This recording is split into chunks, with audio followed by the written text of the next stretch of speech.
Sup everyone, I'm the cartoon Physicist, and this is Noughtie, taking about the good, the bad, and the forgotten of New Millennium. Let me tell you something about Australia. I know, but this is important. Australia is very anti-Halloween. I mean, this is how America celebrates Halloween. Hey there, little guy. You look absolutely tremendous. Oh my god. Dude, have this candy absolutely free. Catch you later, dude. And this is how Australia celebrates Halloween. Trick, mate.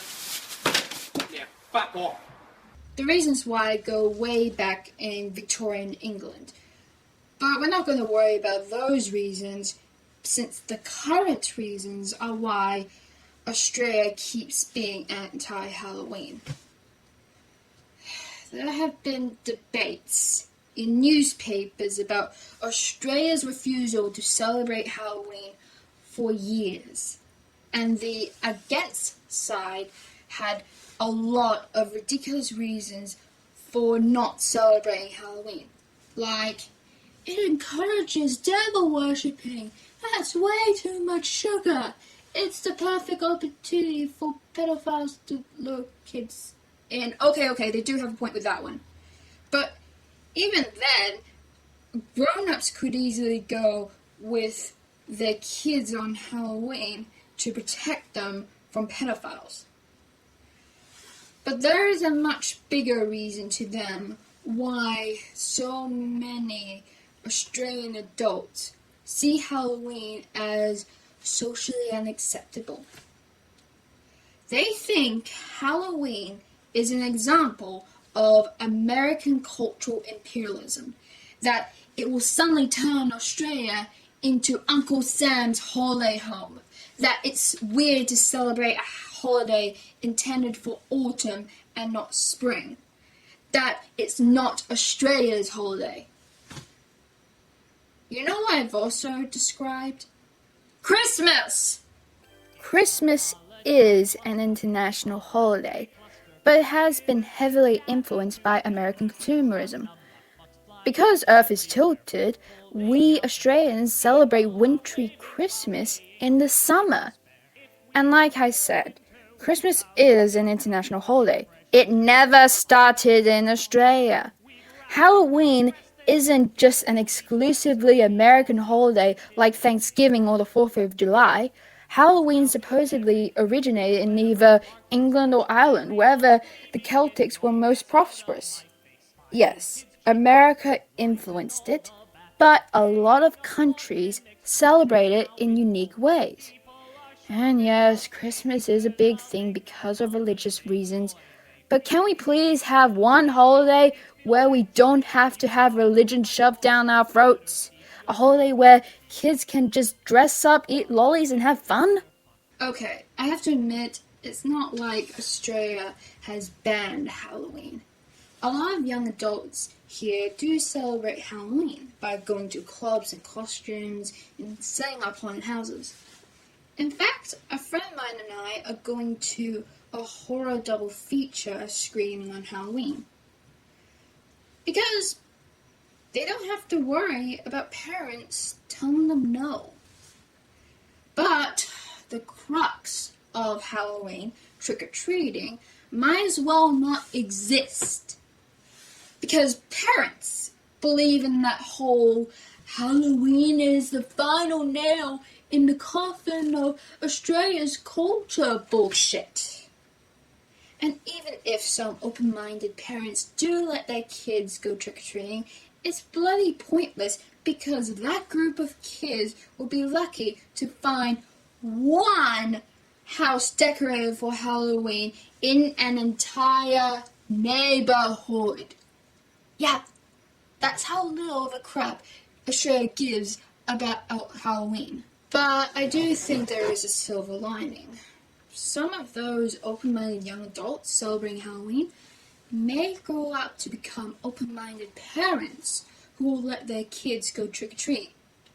So we'll have to wait a few decades until Halloween becomes a big thing here. Why the hell am I bringing this up? My parents were two of those adults who saw Halloween that way. I never got to celebrate Halloween in the way most reviewers have.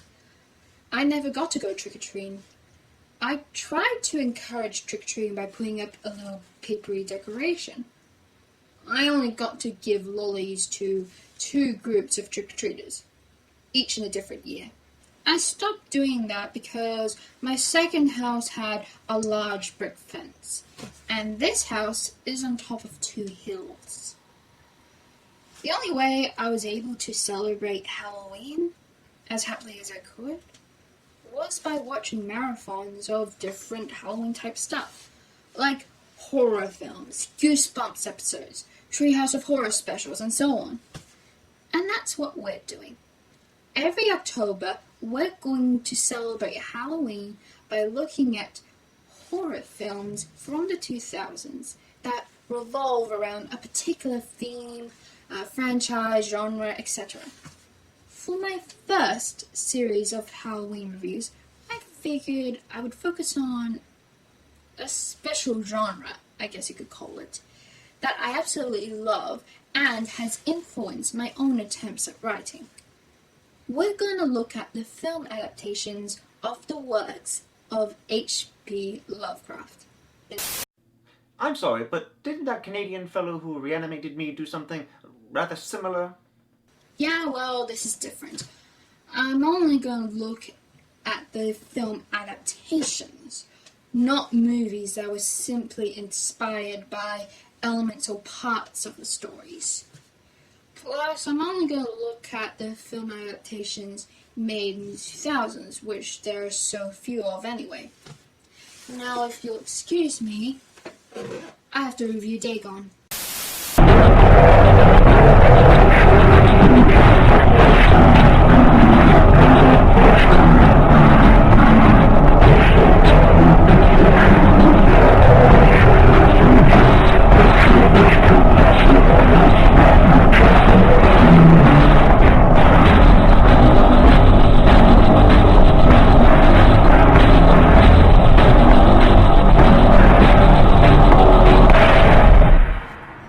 Why is my show so easy to hack into?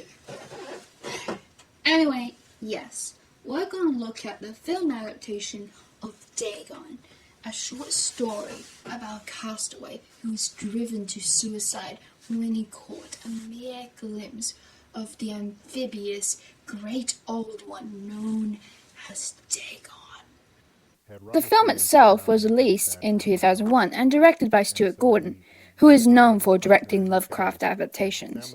But he's also very loose when it comes to the adaptations. I mean, the guy gave Reanimator a 1980s splatter film feel, made from beyond the aftermath of the original story, and The Outsider into a family vacation. So don't expect complete and utter faithfulness to the source material. But I still see it as an adaptation. Anyway, we begin with a scuba diver who meets a mermaid who has burned her seashell bra of oppression and tries to... It was just a dream. Oh, come on. The whole "it was just a dream" thing only works on Nightmare on Elm Street films. Here, not Jeffrey Combs and Barbara, not Barbara Crampton, are on a boat trying to not worry about their financial problems, taking it way too far, honestly. The beginning scene gives us more detail on how not Jeffrey Combs sees things, in a binary way. It's a binary system. Come on now, man, woman, rich, poor, life, death. So he'll soon see that life's not just going to give him 2 choices, especially once he sees that human and fish are no longer 2 separate species. But I'm getting ahead of myself. It's kinda odd since that was unfortunately Lovecraft's point of view in a way, even though the film is thankfully against it. Anyway, the holiday has been ruined by a massive storm. It traps the boat and Rachel Richie Richardson's leg. After getting no response from the village, Not Jeffrey Combs and his girlfriend head for the village directly, seeking help. You know, I have to compliment the film for providing a reason for them to go to the creepy village. Most horror films usually just make their characters go to these sort of places simply because of their curiosity, stupidity, or car problems. But them needing to find help in the village meant they had to leave the Richardsons behind. Are we going to die? No, no. Hey, you survived us. I heard someone tempting fate. Even though the village seems abandoned, they heard chanting from the esoteric order of Dagon. Oh, come on, not Jeffrey Combs. You went to Miskatonic University. You should know you need to run like hell if you see that name or hear weird chanting. Or both in this case. Or when a creepy, unblinking priest comes out of bloody nowhere. Seriously, did he gain horror movie teleportation powers from Jason? Man, I'm on fire with these horror jokes today. Ustedes podría quedarse para informar a la policía. What now? He says someone has to stay here to inform the police. La señorita podría quedarse. All right. You stay. No, no. You hate boats. I'll go. No. I'll be fine. It's just, I'm not sure I want to leave you with this guy, because he gives me the creeps. I help señorita to find the police and the doctor. So once they've gotten help... Oh, hang on. Guild hands? Oh. Damn it, why don't I read the summaries of these movies? This isn't a very, very, very loose adaptation of Dagon. It's a very loose adaptation of The Shadow over Innsmouth, a great novella about a man visiting a New England town that's full of fish people. I don't mind the title change, actually. It makes sense because the Deep One hybrids worship Dagon the most. Though I think it would have been cool to have a fairly loose adaptation of Dagon, make it longer by having it be about a castaway alone on an eldritch island of Lovecraftian monsters. Think Lovecraft mixed with Ray Harryhausen's Mysterious Island. Anywho, once they've gotten help, or so it would seem, Barbara goes off to find a telephone at the village's hotel, seeing how not so abandoned the village really is.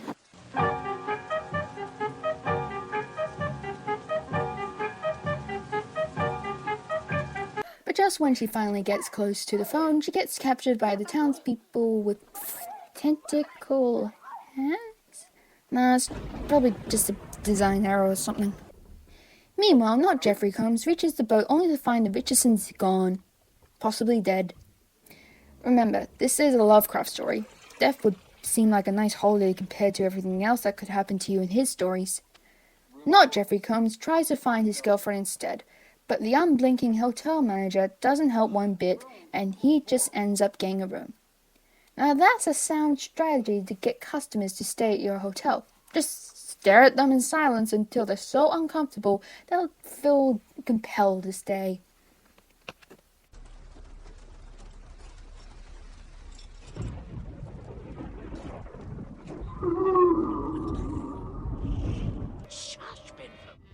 They try to build up the suspense by having him tour his room, but honestly, it seems more like an episode of Hotel Hell.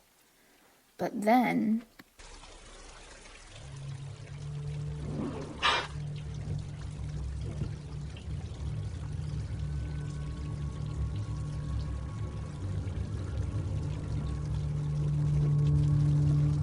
Barbara?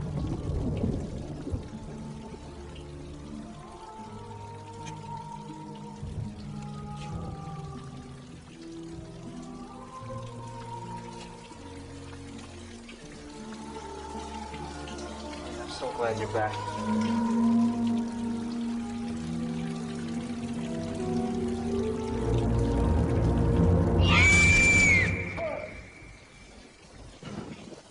Wait a minute. You're telling me I went through all that mental anguish over a dream? What a cheat! Ah, well, at least we have an excuse for the bad CGI. Speaking of which, you're Stuart Gordon! I want weird-ass practical effects and I want them now!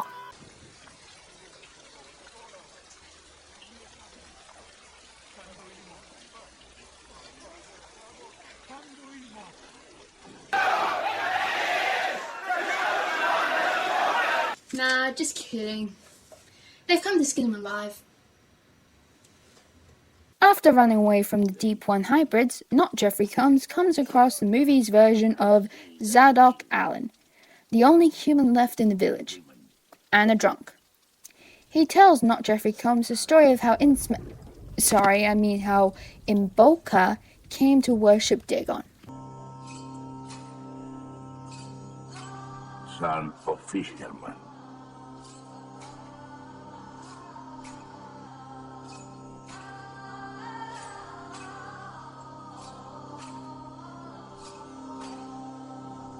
But no fish innocent.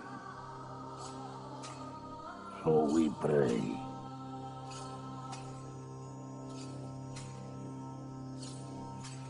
But God, He no answer.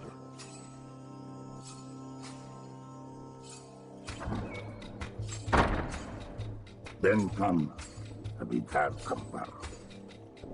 He sailed in Great Pacific Ocean, discover gold.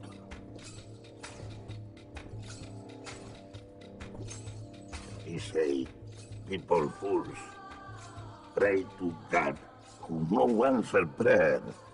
He say, he know God, who bring fish and more. Priest say, no.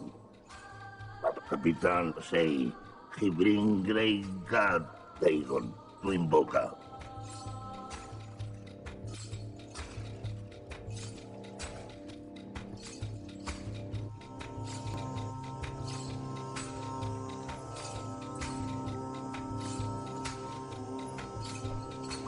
I hear first time new prayer. Yeah, full of attack. I wish I never hear.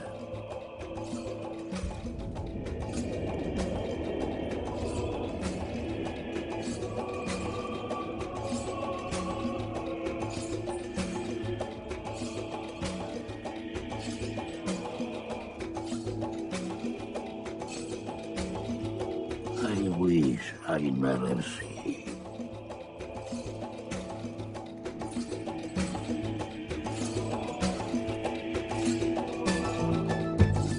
Soon, in Boca Reach, there is much fish and much gold. Gold from the sea.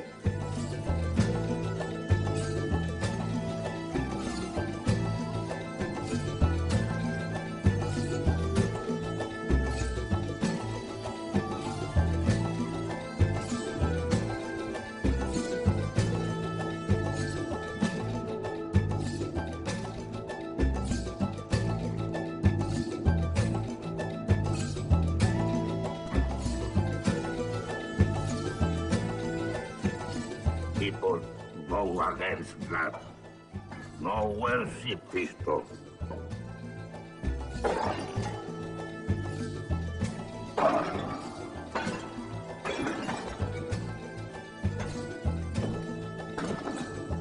All worship Dagon. Right.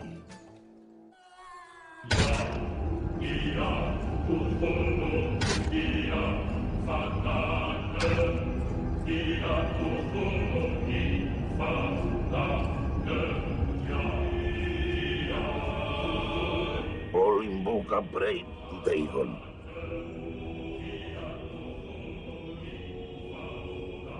But one day no more gold.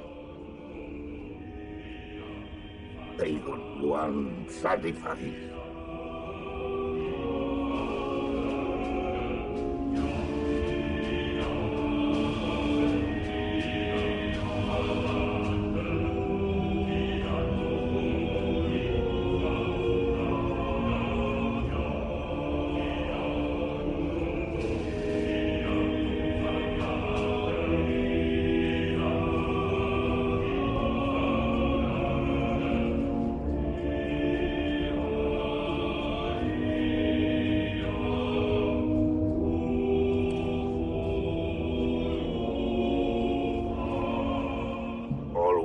sin Dagon or die.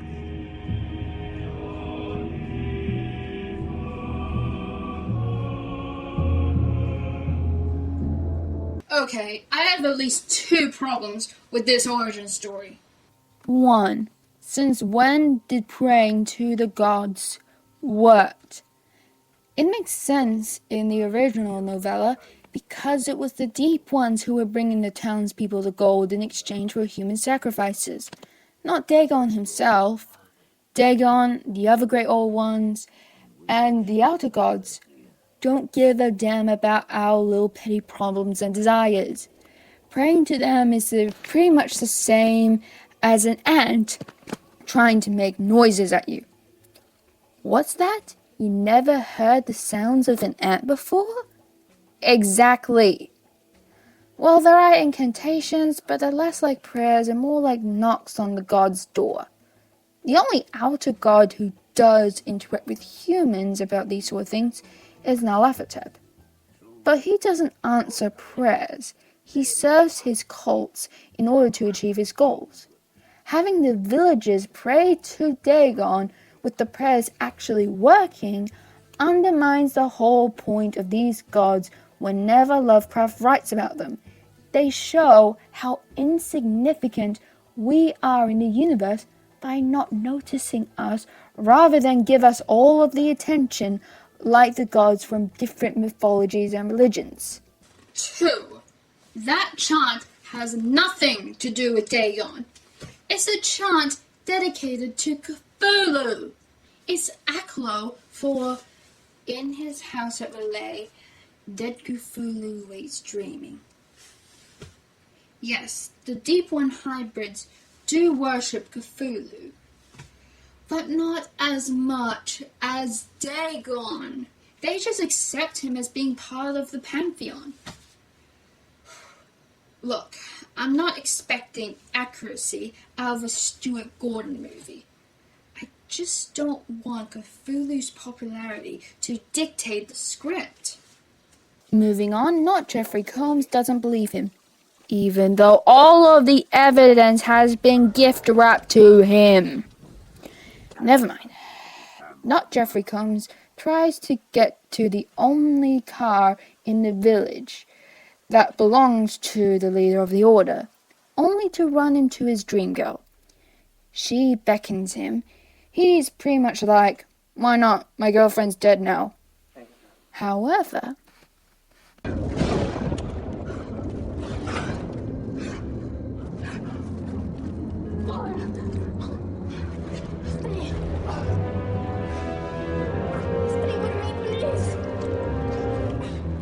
there's no way I'm putting my dick in your head.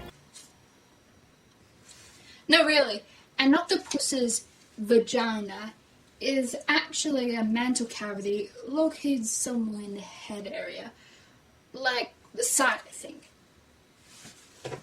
Also, one of the male octopus's tentacles counts as a penis. Isn't nature beautiful? Once he escaped Octopussy, he gets captured. But hey, looks like some of his friends are alive. Traumatized and probably never going to tap dance again, but alive. The Deep One hybrids try to skin not Jeffrey Combs after skinning Alan alive. But Octopussy wants her boy toy to come and see how she does church. He escapes, but ends up there anyway, where we see more boobs and tentacles. Ugh, never mind. Not Jeffrey Combs tries to save the day with fire, but he's too late. Okay, that's it. I've been holding in for way too long.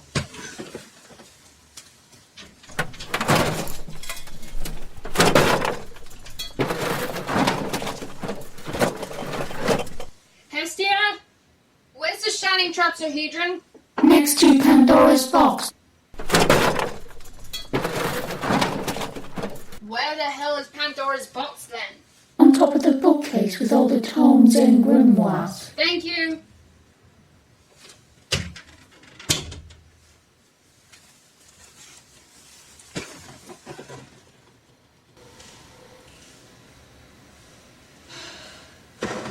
Fangshugafanga Ogashushi Fangtogan Niafaka Fatum Sharasha Ita Afatash Atuha on Gafata Anshuna Asusha Tan Gafanga Tasu Fatake Kadath Malafata Unsa Insu Na.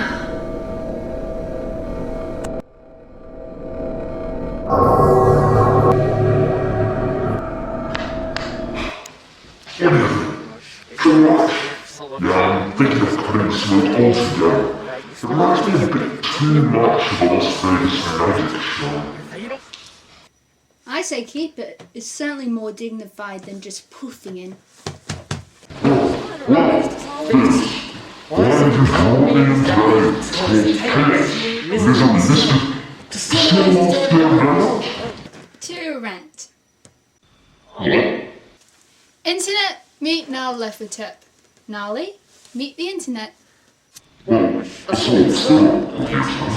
Given popularity of this show. Haha. Anyway, you're going to be ranting about this scene,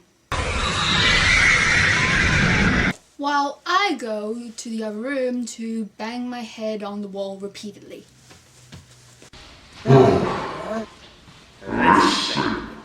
This is all Cthulhu's fault. Why? Because he's so easy to describe. Look at him. Octopus head, fat human body, bat wings. It's so easy for you mortals to visualize him. And easy equals mockable. There is a reason why me and my relatives are rarely made into toys.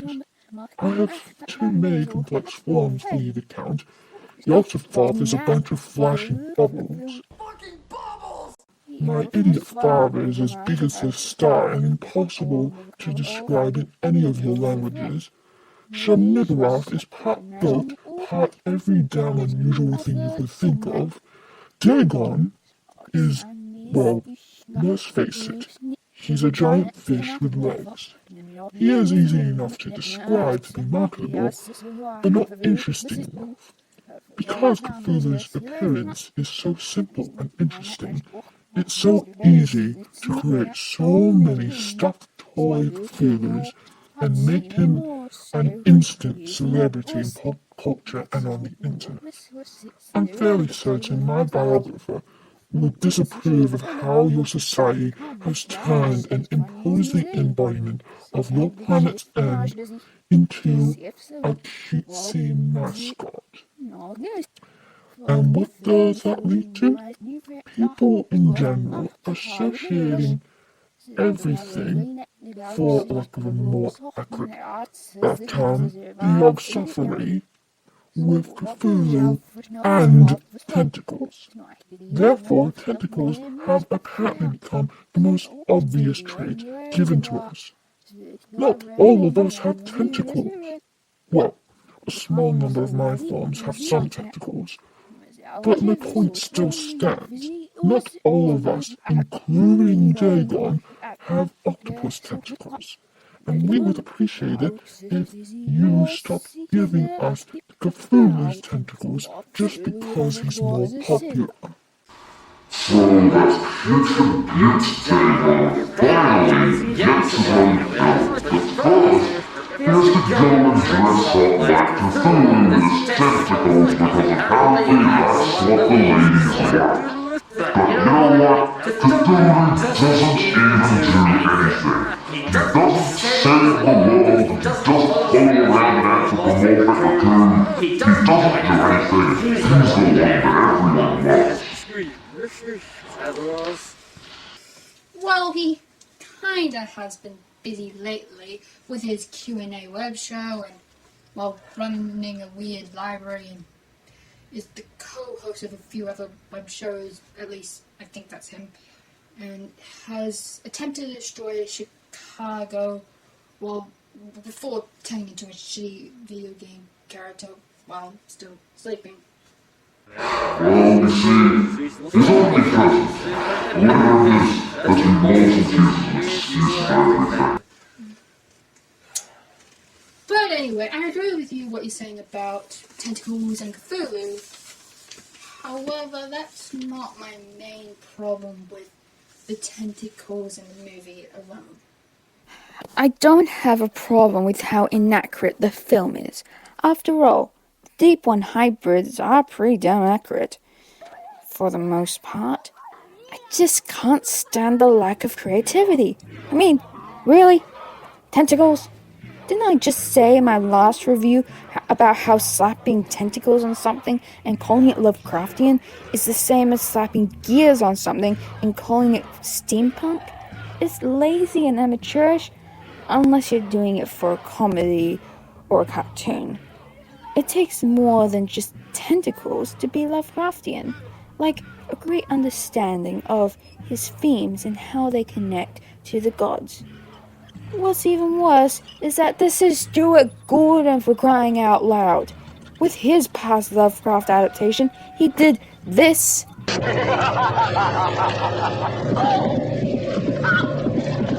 it happen, Crawford.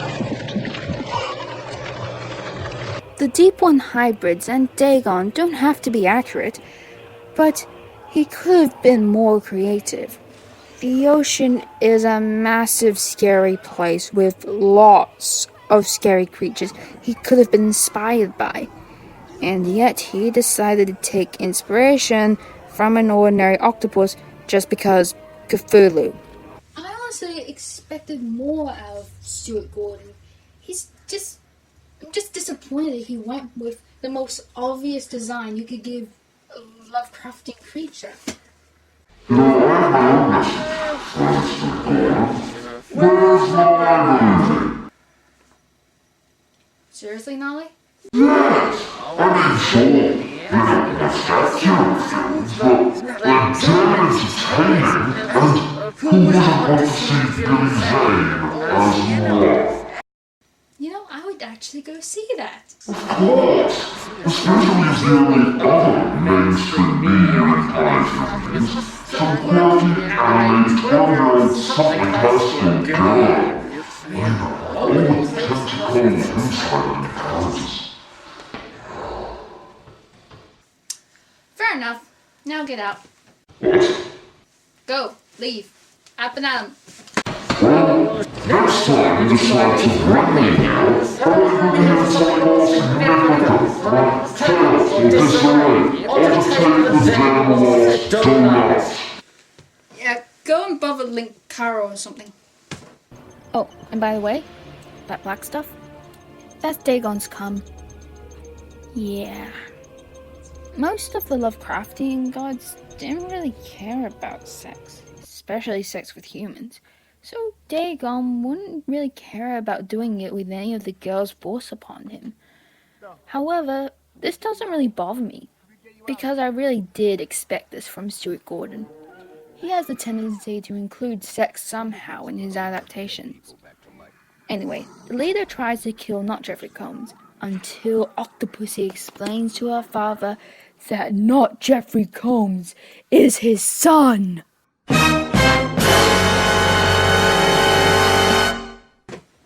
Well, there were clues. Spaniard. I'm out of the country, right? My mother wouldn't even let me learn Spanish. Ran away to the States, first chance she got. Well, now you're here. Full circle. Wait. If he's... That means... How was I supposed to know we were both related? Believe me, if I knew she was my cousin, we never would have dated. What to do now? Should I go ahead and propose and get hitched and have kids with 11 toes and move to Alabama where that kind of thing is tolerated? No. There's not enough ooze in the world. Or vomit bags. Not taking the news about being half-siblings too well, he burns himself alive. The Octopussy drags him to the sea, and they become eternal lovers. I think it's pretty obvious I hate this ending. In the novella, the protagonist Robert Homestead, finds out he's a Deep One hybrid himself and gradually accepts it. In the movie, not Jeffrey Combs was fully against the way the Order worked and what the villagers actually were.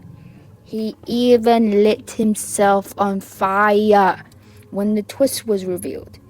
But then he suddenly accepts it all once he's in the water, including having eternal incestuous sex with his sister.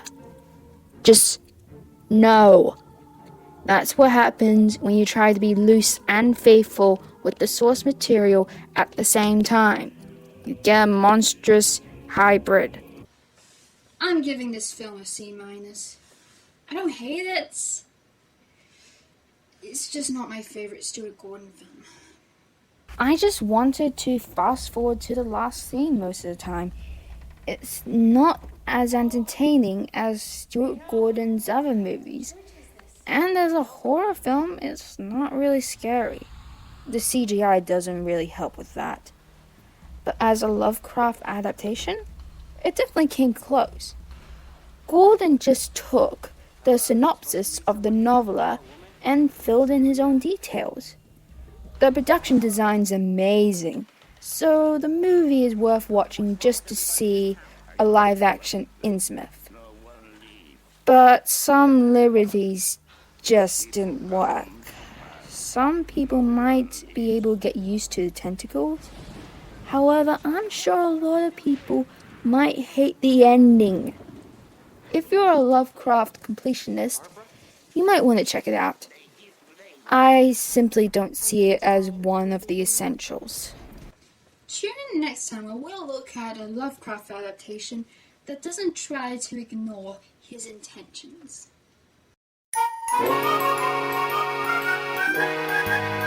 It's beginning to look a lot like fishmen everywhere I go. From the minute I got to town and started to look around, I thought these ill-bred people's gill slits showed. I'm beginning to hear a lot of fishmen right outside my door. As I try to escape in fright to the moonlit Innsmouth night, I can hear some more. They speak with guttural croaks, and to hear them provokes a profound desire to flee. Their eyes never blink, and quite frankly they stink like a carcass washed up from the sea. I wish I'd paid attention to that crazy drunken man. He tried to warn me all about old Marsh's Deep One clan. It's beginning to look a lot like fishmen everywhere I go. They can dynamite Devil Reef, but that'll bring no relief. Yohannet Lay is deeper than they know. I'll continue to see a lot of fishmen, that I guarantee. For the fishman I really fear is the one who's in the mirror, and he looks like me. He looks just like me.